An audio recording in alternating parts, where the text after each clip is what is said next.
고요한 침묵 속에 숨겨진 거대한 사건.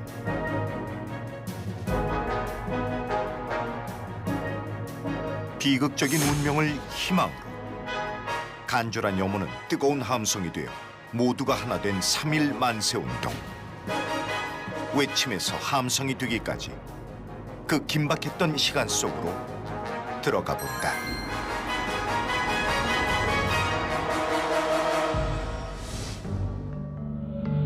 일제의 식민 통치가 엄혹했던 1919년 2월, 일본의 심장인 도쿄에서 은밀한 움직임이 시작된다.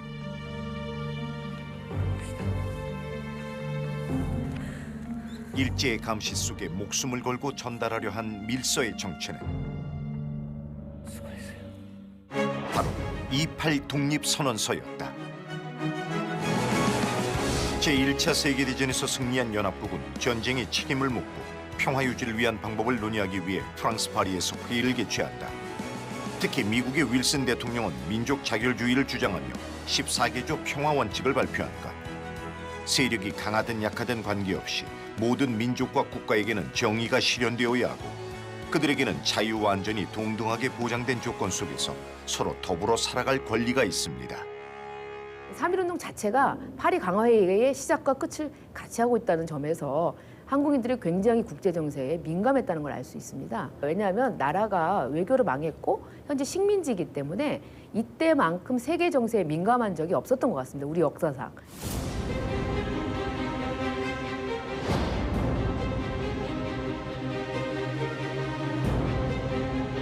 (100년) 전 일본 도쿄에 유례없는 폭설이 내렸다. 그리고 이날 폭설 외에도 일본을 뒤흔든 대단한 사건이 일어났다. 당시 일본에서 유학하던 조선 청년 600여 명이 모여 일본의 수도 한복판에서 대한 독립을 외쳤던 것. 바로 식민지 청년들의 울분과 기계가 서린 28 독립선언이다. 당시 와세다대 유학생이었던 춘원 이광수가 쓴 조선 독립선언서는 최파룡의 조선 청년 독립단 발족 선언과 함께 유학생 대표 백관수가 낭독했다. 현장은 독립만세의 함성으로 가득 찼다.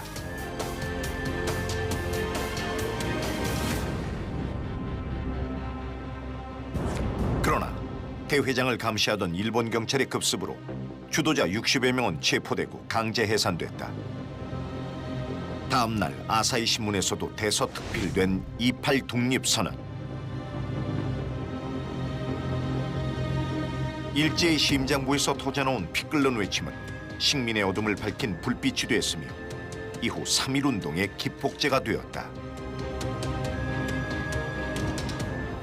植民地の、支配していた宗主国の首都で若い青年たちが独立宣言を発表する、そういうことはもう世界史的に見ても他にない ものすごく勇気のある必要なことだったと思います。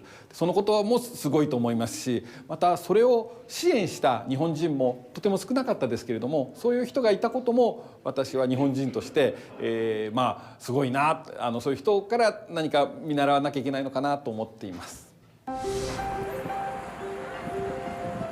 그 후로 100년의 시간이 흘렀다. 여전히 일본 도쿄의 중심지에는 뜨거웠던 그날을 기억하는 28 독립선언 기념비가 있다. 지난 2월 8일 당시의 숨결을 되새길 수 있는 뜻깊은 행사가 마련됐다. 28 독립선언 100주년을 맞아 서울과 도쿄에서 동시에 기념 행사가 열렸다. 28 독립선언의 정신이 국내외 자리매김하도록 하겠습니다. 조선 청년 독립단 대표자 최팔룡, 이종근, 김도연, 송계백, 이광수, 최근우, 김철수, 김상덕, 백관수. 만세! 만세! 만세!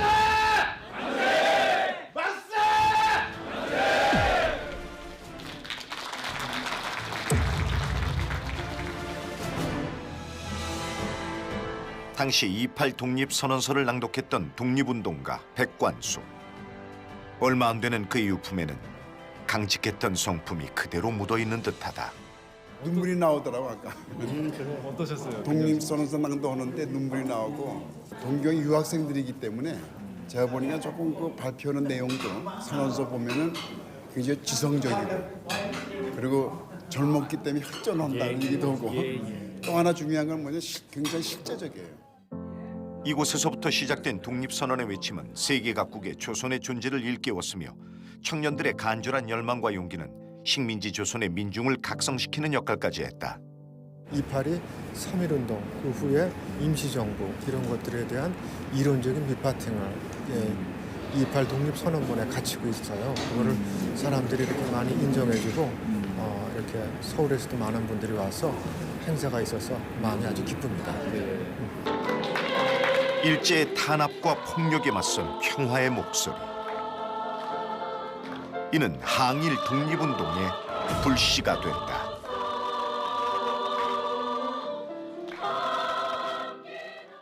이런 뜻깊은 활동에 참여해 보면서 정말 100년 전 조상님들께서 그러니까 선조들이 이렇게 열심히 노력했다는 걸 저도 알고 있기에 되게 존경스러운 마음도 들고 저희가 일본에 사는 한국인으로서 이렇게 100주년이라는 자리에 참여할 수 있어서 되게 감사했고 뜻깊었던 것 같아요.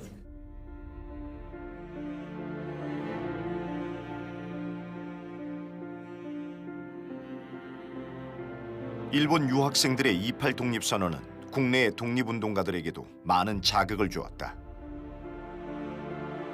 동시에 국내에서도 심상치 않은 움직임이 일어나게 된다.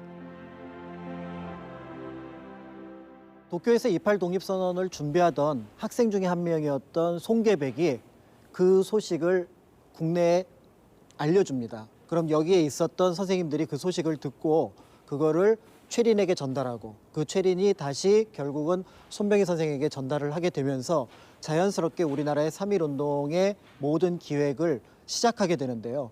그런 어떤 외국에서의 어떤 그 우리 학생들의 움직임이 국내에 전달됨으로써 이때까지 깔려 있었던 독립운동의 열망을 다시 한번 증폭시킨 그런 장소라고 할 수가 있습니다. 1919년 2월 중앙고등학교의 교정은 미묘한 열기로 가득 찼다. 밤마다 독립운동가들이 학교 내 숙직실에 모여 비밀 회합을 가지며 3.1운동의 모의 기지가 된 것. 전하는 이야기에 따르면은 28 독립선언서의 초안을 모자 안에 숨겨가지고 들여와서 여기 계신 선생님들, 어른들한테 보여주고 그 내용을 가지고 야 여기서 이렇게 준비를 하고 학생들도 하고 있는데 우리도 빨리 움직여야겠다라고 생각을 하면서 3.1운동의 본격적인 기획 작업이 시작이 됩니다. 3.1운동에서 또 하나 주목해야 할 중요한 사건.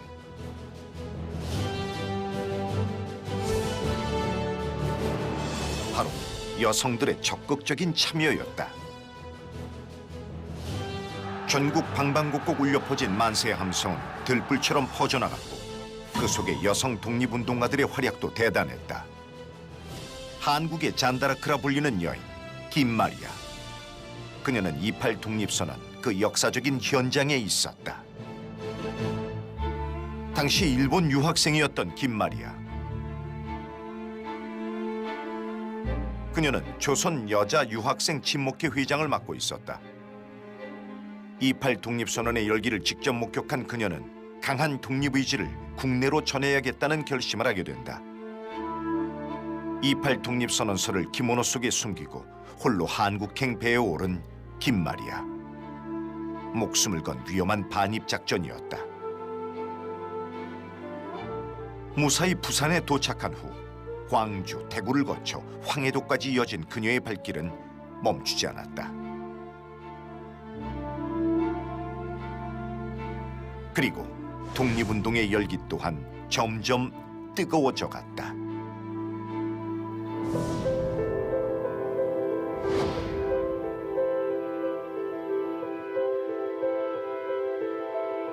그날을 위한 준비는 은밀하고 다급하게 진행됐다.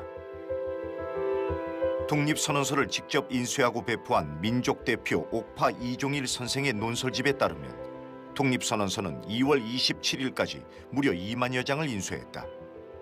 대량의 선언서를 인쇄하는 만큼 극도의 보안이 필요했다. 서슬퍼런 일본의 감시를 피해 독립선언서를 인쇄했던 보성사. 겉으로는 천도교 소속의 평범한 인쇄소였지만 사실 독립운동을 위한 비밀 결사체였다. 급박하게 이루어졌다 이렇게 볼 수가 있어요. 그거를 알 수 있는 증거 중에 하나가 뭐냐면 독립선언서에 보면은 오등원 자해 조선의 독립국인가 할 때 이 조선이 선조로 뒤바뀌어 있습니다. 근데 그거를 조판을 잘못했더라도 검수 작업에서 그거를 바로 잡을 수 있었을 텐데 그렇게 하지 못했다라는 거는 이 독립선언서를 찍어내는 사람들이 얼마나 긴장을 했고 그 당시 상황이 얼마나 급박했는가 이런 것들을 짐작해 볼 수가 있고요.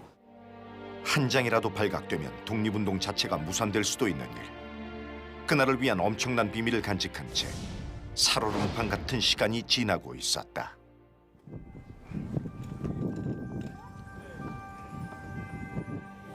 백년의 역사를 고스란히 품고 있는 승동교회. 이곳 역시 3.1운동 당시 결정적인 역할을 했다. 2월 28일 이곳에 모인 학생 대표들에게 태극기와 독립선언문을 배포한 것. 3.1 독립선언서를 낭독할 탑골공원과 인접했기에 거사를 진행하기에 적격이었다. 학생 대표 김원벽과 강기덕을 중심으로 서울 지역의 학생 대부분이 결집됐다. 종교, 나이, 성별을 막론하고 그날을 위해 한 마음으로 뭉친 것이다. 그리고 모든 준비는 끝났다. 1919년 3월 1일 전국은 태극기와 만세 소리로 출렁이었다. 독립선언서의 배포와 함께 시작된 3.1운동은 수개월 동안 지속되며 지방 구석구석 만주와 연해주까지 퍼져나갔다. 이 도시 지역, 그러니까 철도가 닿는 지역에서 3월 1일 날 만세 시위가 일어났던 것은 2월 27일 날 인쇄된 독립선언서를 2월 28일 날 전국에 또 조직적으로 배포를 했거든요. 이때는 천도교, 기독교, 불교가 다 같이 했어요. 그 독립선언서가 도착을 하게 되는 거죠. 그러니까 처음에 이렇게 금방 확산이 된 건 조직적 동원이라고 봐야 됩니다. 철도가 닿는 곳을 중심으로 서울과 평양, 함경남도, 원산 등 7개 도시에서 일제히 만세 시위가 일어났다. 그 외의 지역은 천천히 독립만세의 불길이 번졌는데 그중 주목해야 할 지역은 강원도 양양. 3.1운동이 일어나고 약 한 달 뒤 조용하고 평화로운 시골 마을에도 독립만세의 불길이 타올랐다. 여기가 1919년 4월 4일 양양의 장날이에요. 성난 군중이 태극기를 들고 기독교인, 유림 세력, 불교도인, 천도교인, 농민, 양양 군민 모두가 여기 모여서 4월 4일 제일 처음으로 만세 운동을 했던 곳이에요. 가장 치열한 투쟁을 벌인 강원도 양양. 장터에서 퍼진 독립선언서 낭독과 함께 양양 장날 시작된 만세운동은 강면으로 불길처럼 번져나갔다.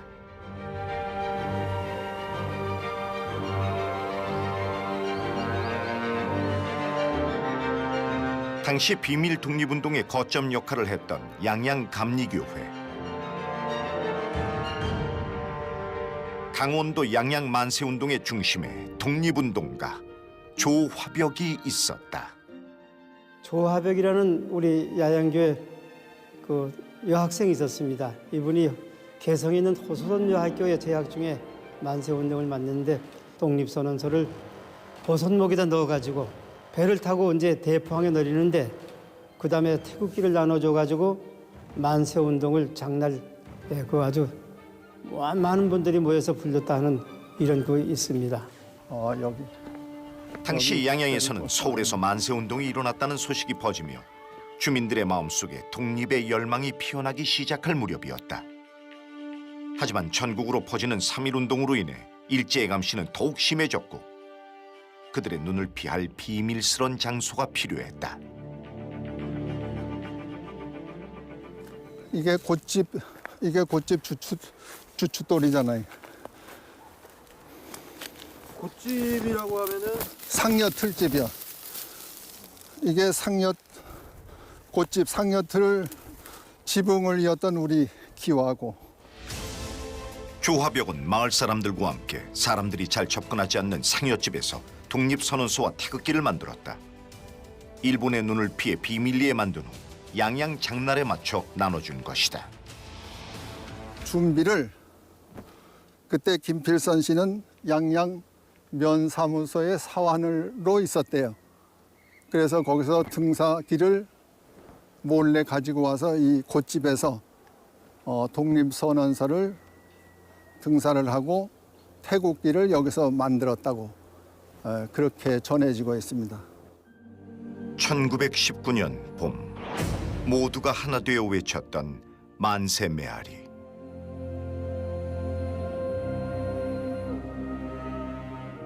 독립을 위한 열망들이 모여 뜨거운 불꽃이 됐고,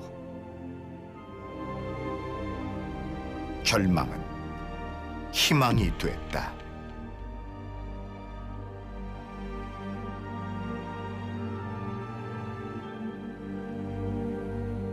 양민, 서민, 또 지식인들 모두가 같이 하나 되었다는 것.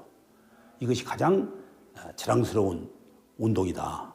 그래서 고난의 역사를 잊어버린 민족은 미래가 없다 하는 교훈적 사례가 우리에게 와 닿는 100주년의 3.1운동이라고 생각합니다. 간절한 독립 염원을 담아 기적처럼 이뤄낸 3.1운동. 세계에서도 유례를 찾아볼 수 없는 민족 해방 운동으로 역사에 기록될 것이다. 이제 3.1운동이 유엔 유네스코에 등재가 완료되면 유엔과 유네스코가 지향해가는 세계 평화와 인류 공영의 가장 뛰어난 민족으로서 우리는 각광받게 될 것입니다.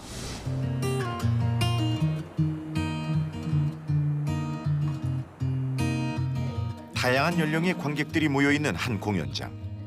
바로 여성 독립운동가를 주제로 한 연극을 보기 위해서다. 갈 곳이 없어요. 가야 할 이유도 찾지 못하고 그저 저는 이제 이 역사를 이야기한다라는 거에서 지금 완성이 아니라 100주년이 완성이 아니라 이게 시작점이고, 그리고 이 과도기를 통해서 좀 더 많은 이야기들이 역사와 인물과 그리고 이제 시대적인 것들이 많이 함축돼서 이제 많은 사람들이 공유하고 이 문화예술로서 이게 활성화된다면, 자꾸만 귀국의 목적과 출신, 자격을 묻는 외세의 군대들과 의형대 군인들이 생각났다. 수많은 사람들의 희생으로 만들어진 우리 민족의 역사.